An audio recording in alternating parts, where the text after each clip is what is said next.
le mobile parce que c'est flexible et que nous, on réaménage tout le temps, très très régulièrement, la bibliothèque et par choix pour pouvoir remettre en valeur un fonds différemment, mais aussi sur les temps d'animation.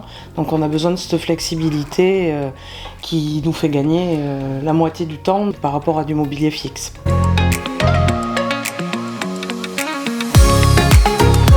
Des expositions, des spectacles aussi, parce que l'espace dans lequel on est, c'est un espace qu'on utilise pour des spectacles. On a une jauge à 50, donc on déshabille entièrement ce lieu, on pousse les bacs et les étagères, du coup, on installe les chaises et les artistes s'installent sur l'espace petite enfance.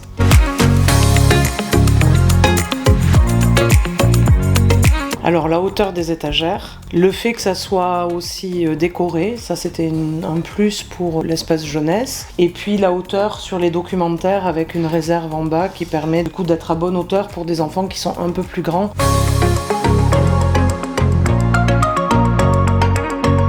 Le souhait de faire quelque chose avec une neutralité, pas trop genrée, pour les filles ou les garçons, de faire quelque chose en plus un peu zen dans les coloris, du blanc, le gris, avec le flocage un peu coloré pour une touche de lumière, des couleurs qui sont mixtes, quoi, qui permettent à chaque enfant de se sentir un peu chez lui, quoi.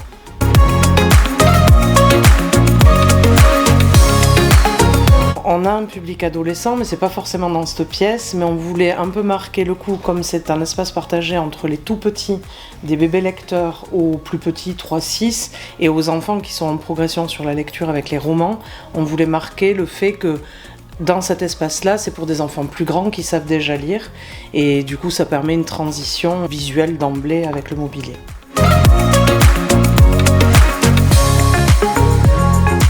On a un réseau de 6 bibliothèques, on a le même logiciel. Ça fait déjà plusieurs années que c'est installé comme ça. Pompignac a rejoint ce réseau il y a seulement 2 ans. Et on commence à faire des choses en commun en termes d'action culturelle.